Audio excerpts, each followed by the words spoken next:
Hold on. All right, now we should be good. Cool. What's up, dude? What's up, man? How you been? Nice, bro. Nice shirt. I already know where that Thank came you, from. bro. Yeah, dude. I checked this stuff out. It's super fire. I had to help support. Caught me a couple shirts. Nice. Yeah, dude. See about maybe putting your camera the sideways might be good for You YouTube and stuff. you said how? Like this way. Uh, Cool. Yeah, I'm pretty sure when we're on YouTube, it might look better that way. And then we yeah, could for always sure. just like make it the 9/16. Horizontal. Cool, bro. Yeah, well, it's really good to see you. Do you want before we get into this, do you want to like talk at all about anything or No, not really. Okay. Okay, cool. Yeah, What, yeah. So what do you got? What do you got in mind for the interview and all that? Hold on, let me get this position better. okay, cool. There we go. Nice. Yeah. Pretty much. I mean, I was just gonna ask you some stuff about music, some stuff about life, about Bufo, about it depends on how deep you're down to go. Um, Yeah. yeah. Are you like free game or do you want to like keep the different any topics off the table or No, not really. I'm cool with whatever, man. Just let's have a conversation. You know, whatever comes up, comes up. awesome. Awesome. I'm Cool, still bro. trying to get it to where I'm fully in frame. Hold on. All right. There we go. Now I don't gotta punch up a little bit. Perfect. Perfect. Yeah. No, that looks good. Cool. Um, Sweet, bro. Well, I haven't shot one of these in a while, but I do my best just to shoot them when there's people that I feel like are cool and I would love to have on here to just chop these up into little videos and put them onto Instagram and so forth and make the Yeah. connection. So it's good to have you, bro. Well, thanks for having me, bro. I really appreciate it. Yeah, Yeah, nah, I was looking forward to it today to be able to catch up with you and cool content and everything. cool. Yeah, bro. So I guess today I just wanted to like go through everyone has different parts of their life, their professional life, their personal life, and then like if they're lucky enough, their creative life kind of is their professional life to at least some degree. So I wanted to with you just kind of start off and just for someone who's just like starting to watch right now and you don't want them to get bored, like what would be the main thing that happened in your creative journey as like becoming somebody that went from uh, you know just being a person who makes music casually or no your story is unique. You actually just instantaneously kind of had Yeah. had your song perform well. Maybe do you want to like for anyone who doesn't know tell like the story of how you even became more of the prophet? Yeah, no, for sure. So, um, when I first started getting into music, I was like a guitar player. I did like a lot of acoustic rock and like stuff like that. And eventually, like my goal was to always want to be in a band, but it never seemed to like work out that way. That never was able to get like that many people on like the same mindset, same trying to do the same thing. Never just really worked out. So that's why I started to do hip. I like found that hip hop was a way for me to be able to, create a whole song, put it out to the world, express myself, but be able to do it all myself. So when I started dabbling into that, um, I had a few different like moments of where like I wanted to be able to like make music that like I would that I felt like would help people, and so I guess when I ended up like first starting to make music, it was a little bit more like ignorant music, I guess you could say. It was me just kind of like finding my flow and just like kind of like I never really put it out to the world. But eventually, I was like, I want music to be real. I want it to be something that I can like, like be timeless, something that's gonna be able to heal the world. I found a group called the Underachievers, and I became like huge fans of them. They started to like inspire me, and like they had their little like indigo movement going on where they're talking about like esoteric knowledge and all the different like they kind of like blended it with the street music at the same time. But long story short, I ended up reaching out to AK. I think I actually met him at one of their shows, got his info. We ended up communicating. We ended up making Metamorphosis, and when I dropped that, it was kind of just like instantly kind of like blew up. I want to say it instantly blew up, but it instantly like started to get me attention. Kind of took like a little time to build up. But like with after the first year of it being out, I'm pretty sure it was already at like 1 million views. So, and that kind of just Really? like spiraled into a whole lot of other stuff. Yeah. So AK the Savior from the Underachievers. Okay. And do you want to like maybe share one of your favorite quotes from him, or You said like a quote. yeah, do you have any like song lyrics that stuck in your head of his that you just know that by Oh, heart? there's so many. Just drop one, bro. I'm just trying to think of like one that's like super impactful. Like I could name a bunch of songs like I know, but just like a single bar. Um, Or a song, whatever is most natural. yeah. I mean like all of I don't know. I love all of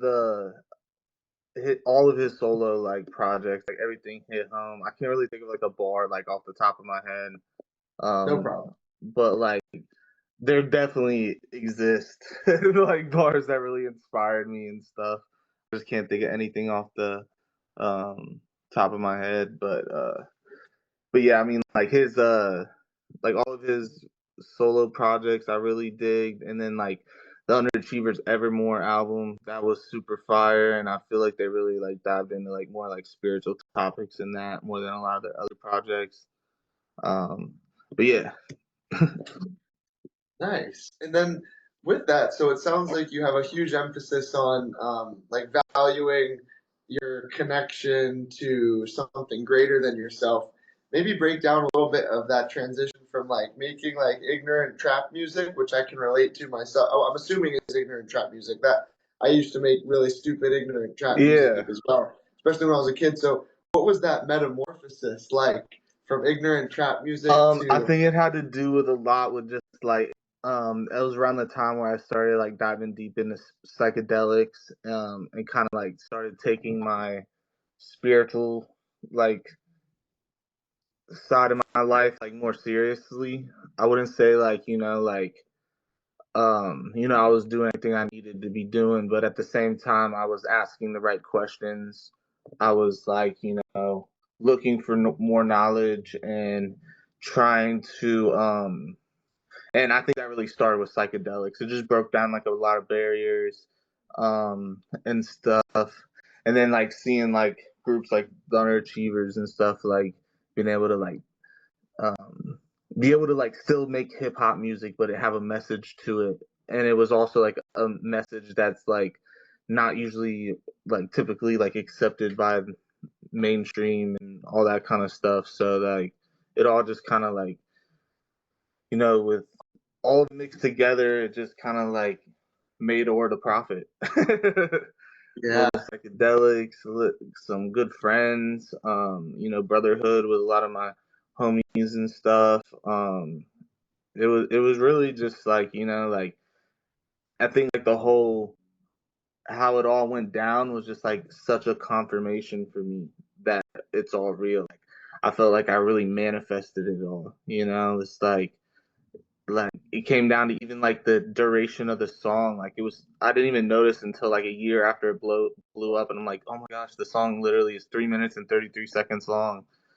Like and I'm like, and then there's just like so many different little like signs, and just the way it all um that it was just like it kept me like driving for more and wanting to learn more and more and more and more and more, to here I am now on the on a podcast with you. Yeah. Yeah, and do you know approximately how many songs you have out between all of your different projects? I would say probably at least like 150. Nice. Yeah, probably altogether. I think when I was on my DistroKid, I was looking at it and it said at like 150. And then there's probably like way more like just on YouTube that never went on like distribution, stuff like that. Nice. And then what's your creative process like? A lot of people just like start channeling shit. A lot of people like actually, Trev Mental. Do you remember him? Yeah, of course. I was just hanging out with them. We were just Oh, chilling in LA. oh, that's what's up. Okay, Yeah, cool. literally So like a couple weeks ago. nice, nice. Yeah, I was Yeah. just chilling with him a couple weeks ago in Florida. So yeah, See, he's the he's all man, over. bro. Yeah. He is the man. So how he does it, he's so articulate with like trying to make like double and triple entendres and this and that. But so like everyone has their own thing. Congo, I know you've seen his creative process. It's really unique and different. How he just Yeah. goes and he like layers over everything, just kind of channels like the first round, and then he like just makes a gazillion layers.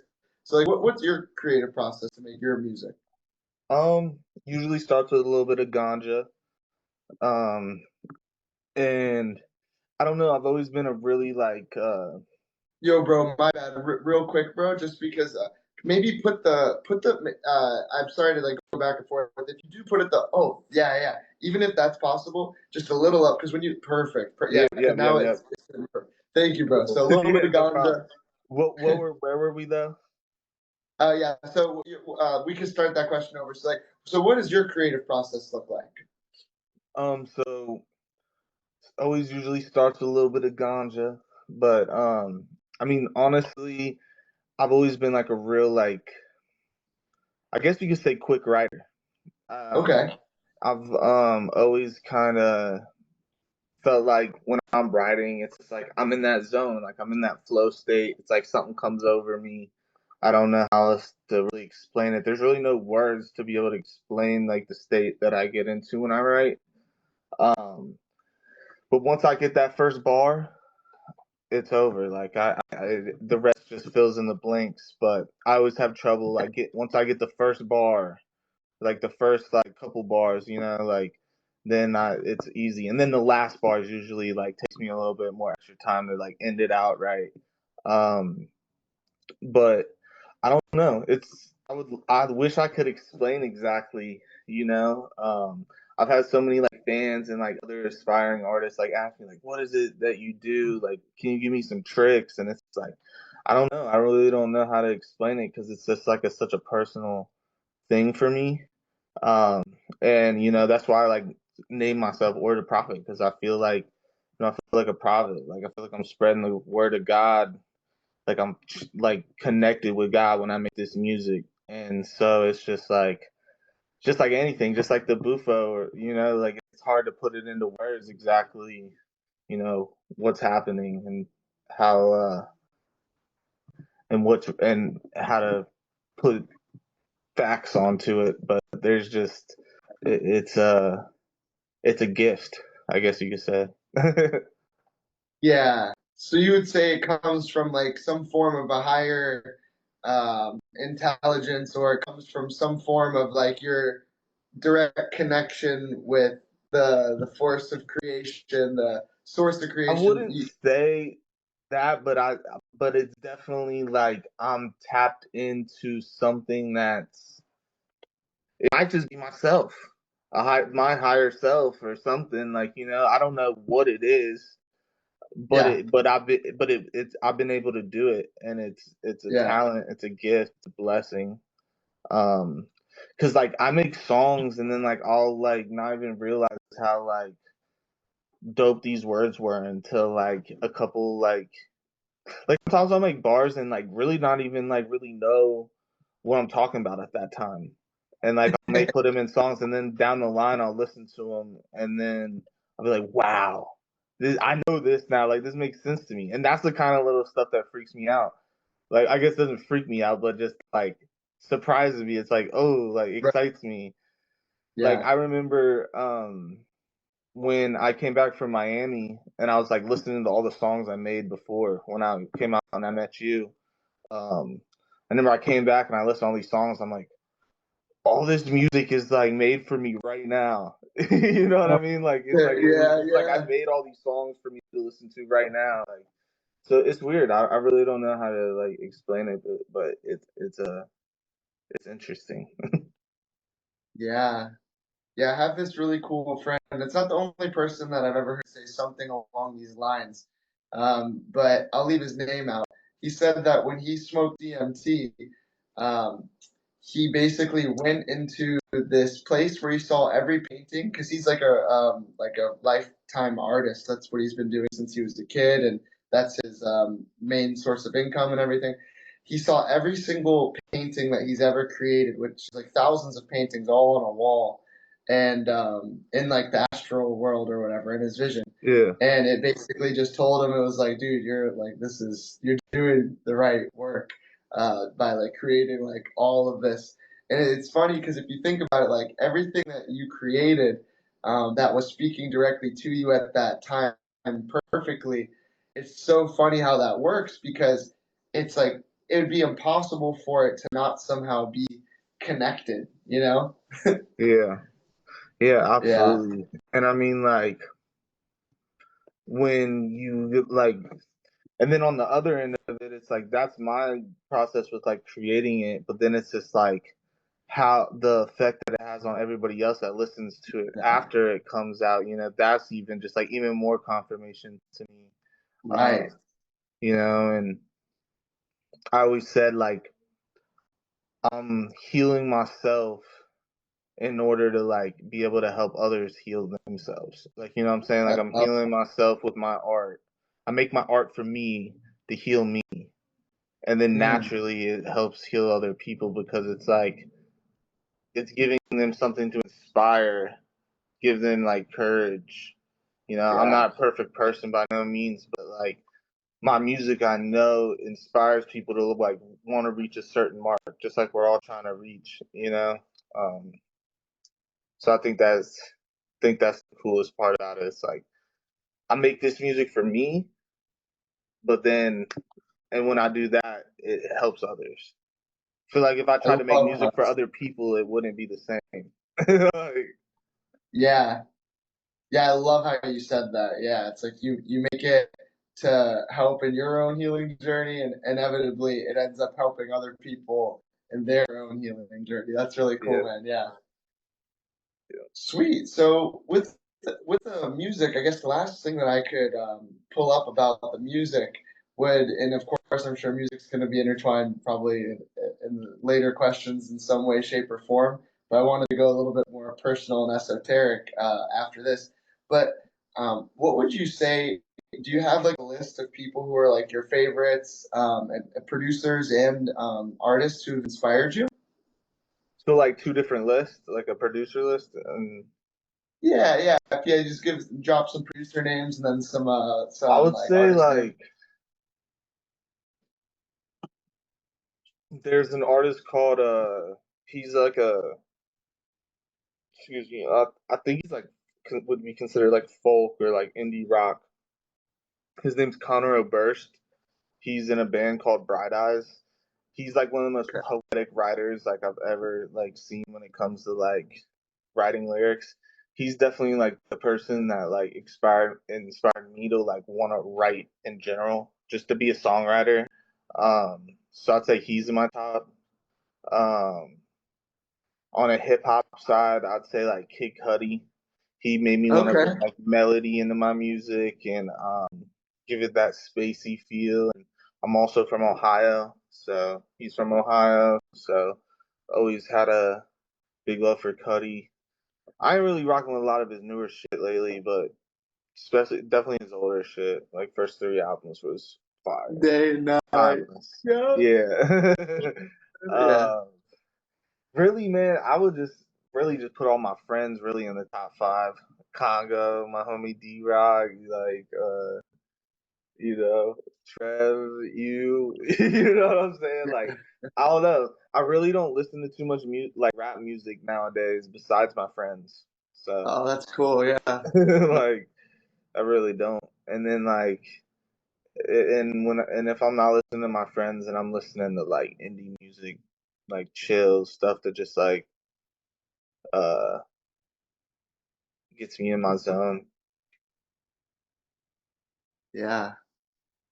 Super cool, bro. Yeah, I can definitely relate to that. I typically don't listen to much rap music unless it's from the people that I fuck with, like you, Congo, Yeah. Trev. Um, and then, of course, sometimes you want to turn that old ratchet spark on and maybe throw on like a little something crazy, but Yeah. but very not as much anywhere near as much as like listening to that heart centered stuff. So I wanted to ask you. I know we spoke about this before in person, but I would love to ask you. You have some pretty far out concepts, obviously, in your music about just spirituality, about esoteric, like the Dead Sea Scrolls. Like you reference all sorts of different things in your music. I would love to know, like, if you had any primary either texts or lineages or schools of thought that have inspired you the most. I think that's something like more that I've been more recently getting into. Congo's really kind of like got me on the Christian mystic ways, and I think that's really like aligned with me. I grew up in like a like going to church and stuff with my family and stuff like that. Um, and so like I don't know, there was definitely a point where I was like having a lot of like questions and like there was a point in like my spiritual journey where I didn't really know what, like I had all this information about the chakras, the vibrations and the dimensions and all this stuff, but like I didn't really like ever look into too much philosophy with it. Like I would say for the first Mm, 3 4 years of it I was just like, having playing with psychedelics and just didn't really look into it too much. But yeah, I mean, definitely the Bible. I mean, when you look at it, it has. I mean, when I've looked at it, I just see so many things where it's like, wow, like how do the like modern Christians like still like argue with a lot of the things that like like I don't want to like talk about it, which I want to, but I don't want to talk about it because I just don't want to like name drop people and stuff, but like if kind of deal. But like I had a homie, that we made a lot of music together, and um he went down a real dark path. Me and him ended up not like hanging, like stop making music and stuff, and like he ended up like turning and like pretty much saying like all of this stuff that we did was demonic. It was evil, yeah. and he like all went all Christian and stuff, and it's like so like Chris. a part of me like thanks it all for him for doing it because it like made me like look into it just to like confirm what I already knew, and then it just makes me realize like it feels like a scapegoat, like in a sense, like that's how like and yeah, so like I said, I want to go too into it, but Yeah. yeah, I mean, there's a lot of I saw something the other day. Like I was just like randomly like scrolling, like, and I like looked up the Ark of the Covenant, like because I seen something online like about them saying like the CIA like had remote viewers or something that they confirmed it was real or something, and so I was just like looking into it. I didn't really even know what it was, and then I was like, oh, it's like what held the Ten Commandments, and then I looked into it, and then I'm like, it was made out of acacia wood, and I'm like, that's crazy. Like I had no clue, and I was like, Yeah. and then, and it said it was like, uh, directed by God to be made out of acacia wood. It's like, how can you Wow. still say these plants are like demonic and stuff? Like, if but this is your like you're following this religion at the same time. You know what I'm Right. saying? But then you gotta like, I don't know. I want to know. You tell me about this kind of stuff too. Like, like which one? I know you probably were you more into the Hindi lane. Well, you know what? I mean, bro, I'm rocking the JC right now, so no, Oh, for okay, yeah, sure. But yeah. yeah, both, It don't both, really matter. both. Yeah. both. Like originally the Vedic scriptures, the Hindu stuff, Sanatana Dharma, Krishna, all that, and it's still very, very prevalent in my life. But I think that a lot of the more grounded principles of Christianity have been super impactful.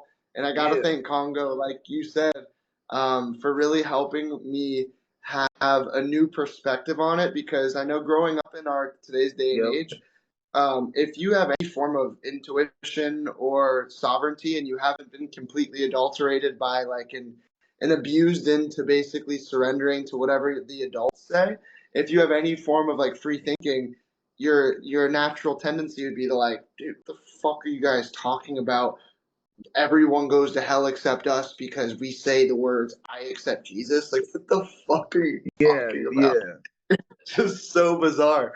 But and then oh, you're saying everything that everyone's doing except what you're doing is demonic and satanic. Yeah. So like I'm very open about my perspectives on this, and I know it probably will get some hate if if it gets to the light of day too much, but I don't really care because it's like your book now I know, thankfully, because I've read countless books on commentaries of the Bible, and I haven't read the whole Bible front to back, but I've read multiple parts of the Bible. I'm still on my journey of getting through the whole thing. Yeah.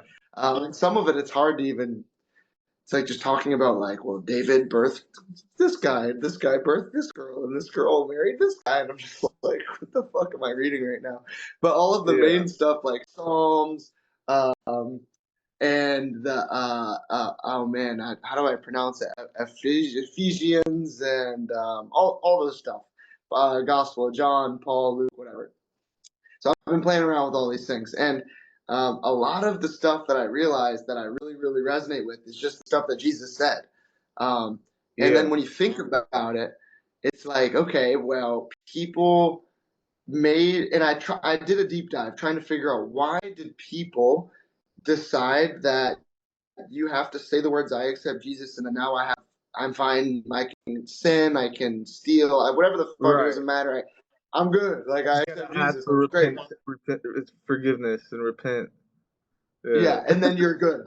Like then there's nothing else. Don't worry about it. Yeah, murderer, Yeah. great. Yeah, cheating on your wife. Oh, I went to Bible study and into the confession or whatever. So I went in. I'm like, where did they get this from? Like, where did that even come from in the Bible? And it's like very gray area. Like it's not. It never directly said what they're saying. They just kind of jump to some pretty far conclusions about how all that works. So for me, that's been such a beautiful path of mine too, is like looking at it from the more of the mystic perspective. And of course, Congo is like very like orthodox with it too. Like he, I think, would say that Jesus Christ died on the cross for our sins, and that everyone will bow on their knees before Christ or something like that. All hearts will have to repent and I think like when I've listened to him talk about it, he's talking about it from this lens that isn't quite the same as what the other people are talking about it from. Like he's not saying anyone's like gonna go to hell for eternal like hellfire because they had a different belief than him, stuff like that. So everything that I've ever heard him say, it makes sense because it's all about the logos, right? Or the word Yeah. became flesh, or basically just be a fucking great person. How can you Person. be Yeah. humble? How can you be loving? How can you be in right action? How can you be deeply afraid to do the wrong thing because you know that everyone has God in them? What you do to the lowest of me, you've done unto me, right? So, like, how can I be good to everybody because God's within everybody? So, like, those baseline concepts are like so potent and powerful for me. And yeah, it's been a journey because as similar to it sounds like you, I grew up Catholic, and when I grew up, I would always I actually got kicked out of Catholic school for saying that you guys are pedophile rapists, like reptile lizard people. And I don't know, but when I was 8 years old, I just was I don't know to this day if this is fully true, but I had the impulse to say that they're from outer space and they're raping children, so I just got Yeah. kicked out for that. Yeah. But yeah, And I guess with that, I um, wanted to ask you. So like, so yeah, you're not um, like oh, you're going to.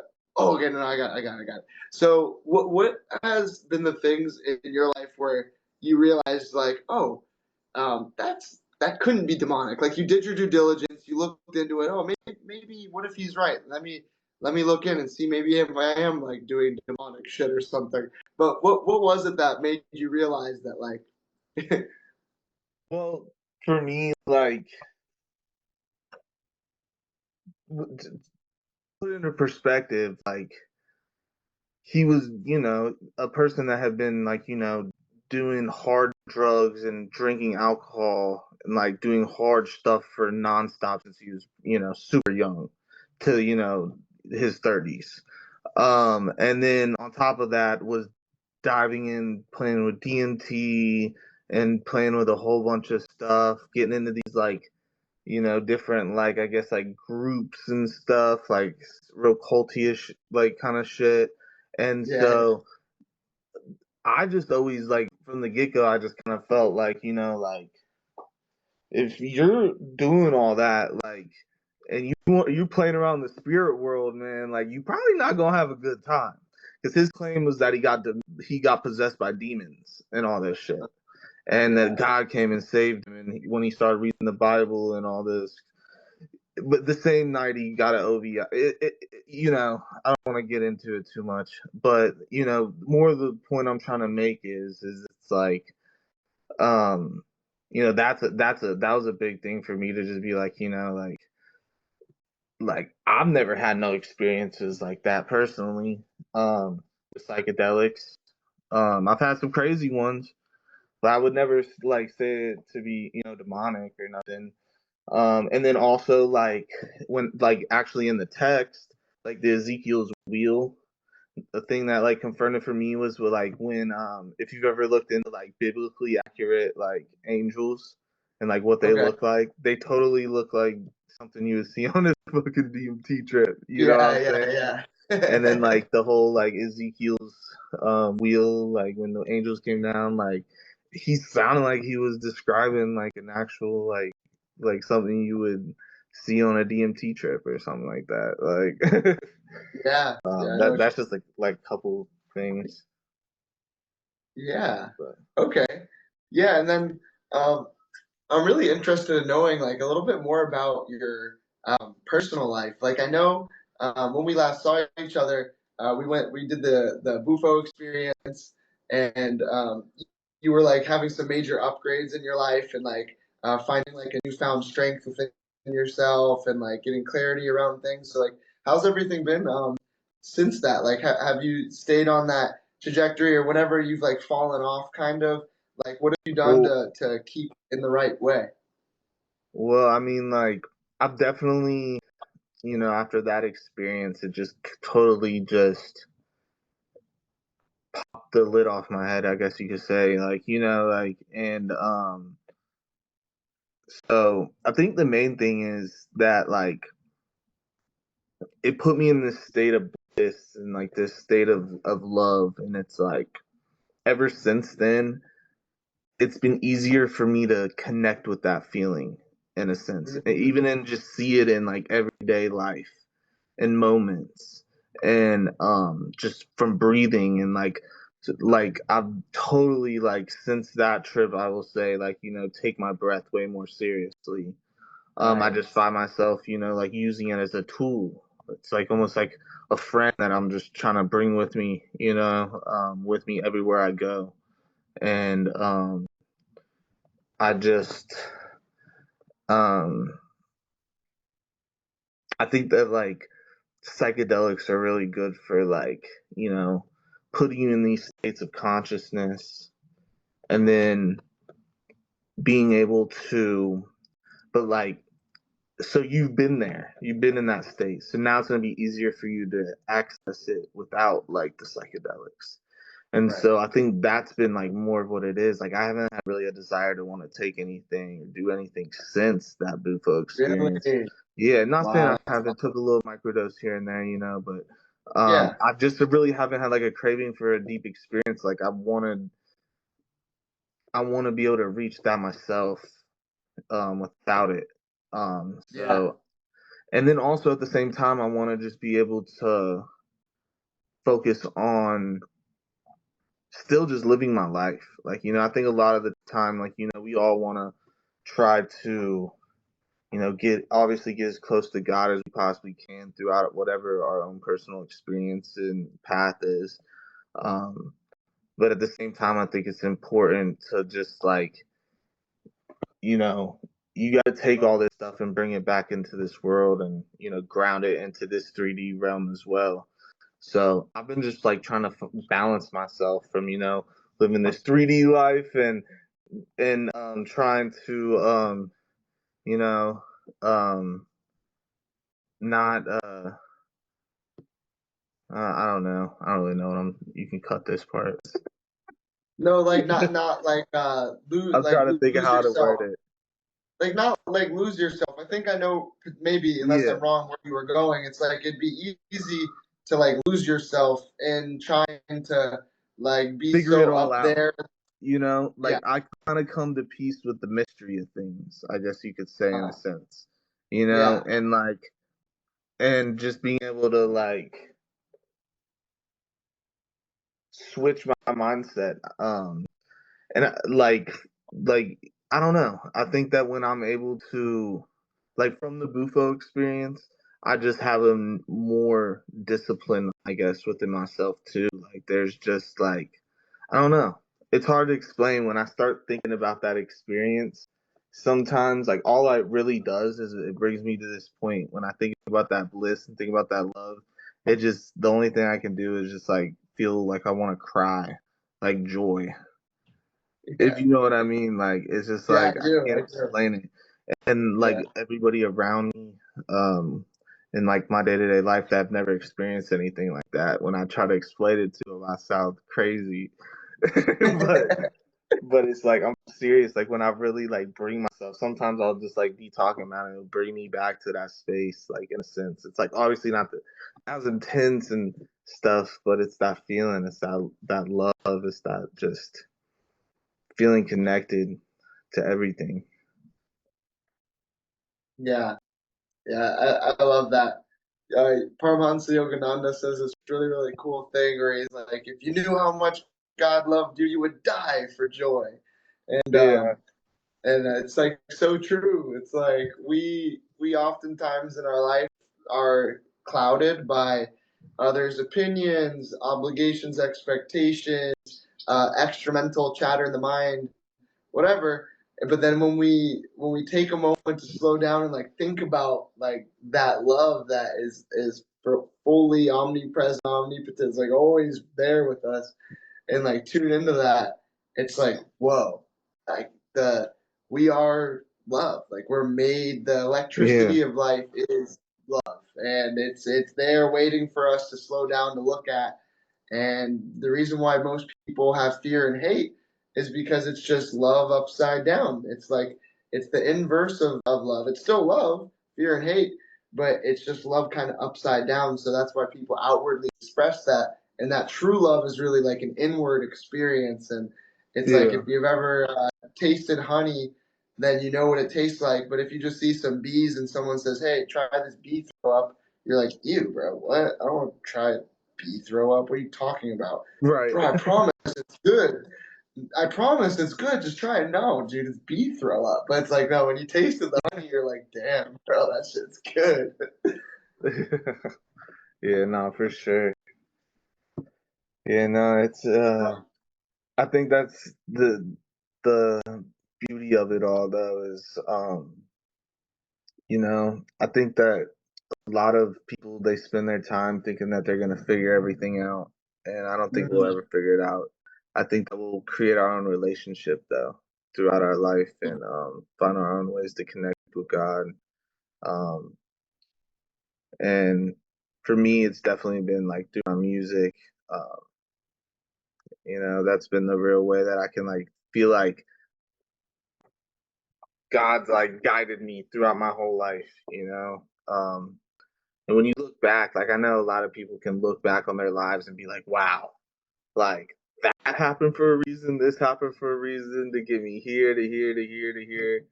And I just think that there's a lot of I think that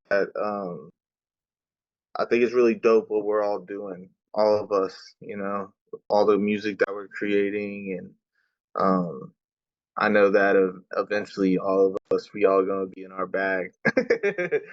Really, like created a full movement, and I know we're working on it. Yeah. Yeah, it's cool that you say that because that's been like a prevalent topic in the group coaching thing that I work every Tuesday and Thursday with this group of people, all helping them just start creating their businesses on social media, personal brand development, and sales, marketing, etc. And the main topic that we've been talking about is like getting rewarded, not instantly. Like you still Yeah, show up and you still keep doing it. And they talk about it in the Bhagavad Gita as well. It's like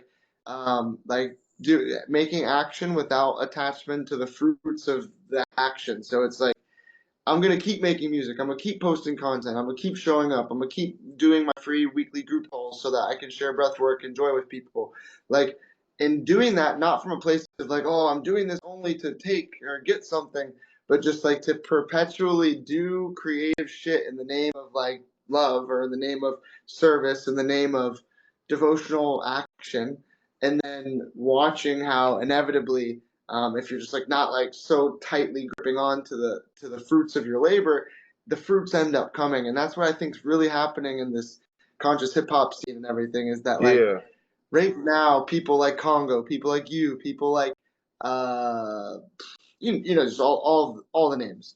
Um, like this is so much bigger than what it is right now. Like it's yeah, going to pop the fuck off. Like if you see, for example, like the mainstream Christian rap and stuff, they're like starting to acknowledge like ratchet mainstream Christian rap, like Miles Minnick or whatever. You know, I love some of those dudes, like Zonti. I love Zonti so much. He's low key more like yeah, he's Christian, but like if you listen close, he's talking about more of just like spiritual. I am, therefore I am type of stuff. But with that, it's like that shit's blowing up right now, and I think that the conscious, like more spiritual side of things, rather than just like the strictly like Christian, the modern day, you know, westernized Christianity. I think that it's gonna trickle down, and more people are gonna start listening, and then you know your couple, however many, like 50,000 or whatever you got on YouTube, that shit's about to be like fucking millions because people resonate with this stuff. Dude, Congo, mark my words, bro. Congo is like an undiscovered gem that like it just fucking baffles me that he's not like a worldwide known celebrity figure because he's the fucking man, bro. Like he's all of his songs, his album. It's the most like sincere, beautiful devotional nectar, and like there's no way it won't catch on. Like just how Bob Marley, and he would slap me if I said this. Not really, but he would not like that I'm saying this. Right. But bro, like Bob, he's like the Bob of hip hop, bro. Like and yeah, Bob, yeah, he was big when he was alive, but Bob was like still to this fucking day, bro. Like everyone knows Bob, and he's like the man. And so yeah, that you get what I'm saying. yeah. No, for sure. He's a legend, Yeah. bro. Already. Yeah. 100%. And like it's crazy that y'all are like little by little just still chipping away. It's so beautiful because like yeah, you guys got like some motion, of course, but it's like you would expect it to be way more motion from how damn good you guys are. You know what I'm saying? Yeah, yeah, and I mean, I Yeah. think that like that's just like gonna be something that comes with time and like more Yeah. organization and stuff like that. And we're working on it. I mean, since Congo came into my life, it's been nothing but building and meeting new people, and when I first seen Congo, I had no clue this is how close we'd be now, um and I met so many cool people, and people like from you to Trev to my homie Solar that I met, Yeah. just through all that. And really shout out to my homie Third Eye Indigo, because if it wasn't for him, me and Congo wouldn't know each other. So Oh wow. he Okay. actually linked us together, and then me and Congo, like, I forget what year it was. It was a while ago though, and we made like this chat on IG with like a bunch of different artists, and we were trying to like put a project together. We never ended up getting a project together, but a lot of cool music ended up coming and like people, doing collabs and stuff from, like me and D Rock and Free Soul and Lava and, Cruz and a bunch of people from back and and so now I'm meeting with you and Trev and stuff. So shout out to the homie Congo. We love you, bro. Yeah, yeah, real. Making ripples. Yeah, dude. Yeah, that butterfly effect. Yeah. And I know, bro, you're a dad, bro. So I don't want to take too much of your time. I know you said it's about to be 9 o'clock where you're at, right? Let me check. I mean, it should be, yeah. If that's, yep. Yeah. Okay. If you got like Okay. one or two more things you want to talk about, we can roll it. Or Okay. Yeah. Yeah. I guess the next thing that I want to talk about was your like if it's okay, like what you have kids, bro. yeah, dude, being That's a dad's been a like, dad. Yeah, you're a yeah, dad, dude, dude. being a dad is the most amazing thing in the world. I mean, my son, he's just a blessing. Um, I think that, it's like can be challenging at times to like be an artist and then like also be a dad because it's like, I wish I could like travel and do as much stuff that I like feel like I need to be doing if I really want to like take my music to the next level.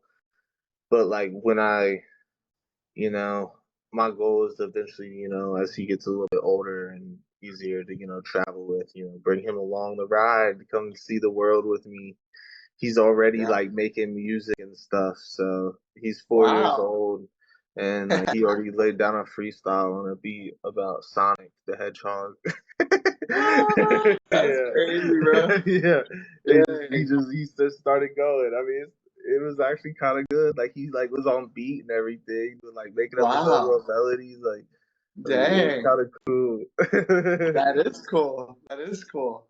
So like he's Yeah. definitely I actually got him like sampled on my next album coming up too. So Nice. I'm gonna like create like an account like where I send like every song that like he's like sampled on or anything throughout anything he's gonna get like a cut. Like I'm gonna start building up his distro kid now. Yeah. That's cool. That's cool. I love that. Yeah. Wow. Yeah, man. That's wild. So you're a dad and it's just one boy or Yeah, this one boy, his name is Maxwell. Maxwell. Okay, cool, Yeah. cool, cool. Yeah. Yeah, I remember the first time Congo came out, he brought his son. So yeah, that you're gonna be like Yeah. following in that footsteps, bro. Bring your kid to all of your paid gigs and stuff. Let him see how much love his dad's got all over the place. And Yeah, and I know he'd love it too. He's such a, adventurous kid, and he's just like super compassionate. So, uh, yeah, I can't wait to see how his talents, bloom as he gets older. yeah, He's really yeah. good at video games too. Okay, Yeah. yeah. Yeah, bro. Nowadays, bro, kids just like they get so in tune because when you're so young and you like start to play in like something like a video game, it's like your brain, you're so fresh at learning that you can just get so good at shit so quickly.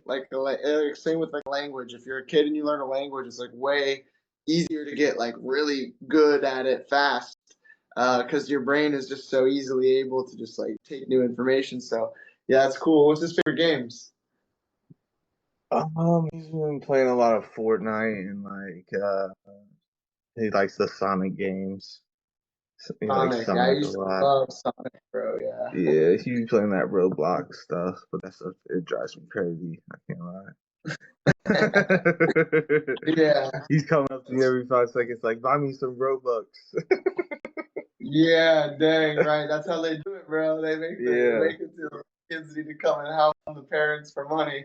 yeah, exactly. Yeah. Yeah, Uh-huh. Yeah, and I guess just the one last thing I wanted to mention on here is that on the 12th of May, Congo and I at the same time at 8 o'clock are doing a health, wealth, knowledge of self, like free work. Not excuse me, not free. Why did I say a workshop that has different tiers. The cheapest one is just like $10, and then based on what people want, it gets more and more. And I wanted to know if that was something that at any point, if you wanted to somehow like pop onto that. Of course, like just as a guest or whatever, just be involved in that somehow. Yeah, I can. I mean, I can pop in and just hang out with y'all. Okay, For sure. okay, cool, sweet, bro. Well then, yeah, then I'll hit you back up like separately about that. And then I don't Yeah. want to take any more of your time. I know you got Maxwell, right? Yeah. Yeah. I'm about to get. Okay, you got Maxwell Yep. with you, and then your lady is as well. Yeah. Yeah. I think Yep. she might be now, but he's probably up there chilling, watching TV or something. Oh, okay. Okay, cool. Yeah. Well then, yeah, bro. Thank you for coming. I keep forgetting your name is Connor. That's what my mom called me growing up as well. So I know we talked Oh, about that okay. Connors. before. Yeah. Yeah, yeah, Connors, dude. Yeah. So, That's yeah, bro. awesome. Well, dude, Thank you so Aura, much for bro. having me, bro. Thank you so much, bro. I'm excited to keep the ball rolling and have more good things together over time. Yep. And we need to get another song going. Yeah, yeah, we do, Yep. dude. I've been lacking, bro. I have a whole album with Congo that I haven't finished. Like he's done. I just need to go in and layer my shit and do my shit. So I'm at a place where I'm ready to do that starting here in the near future. So I'm gonna make that happen. I've been procrastinating too long, and then I would love to like just try to get as much music in the next like couple weeks and months as possible. Let's get it, bro. All right, man. Thank you so much. Yes, Peace, yes, bro. sir. See you, bro. Peace.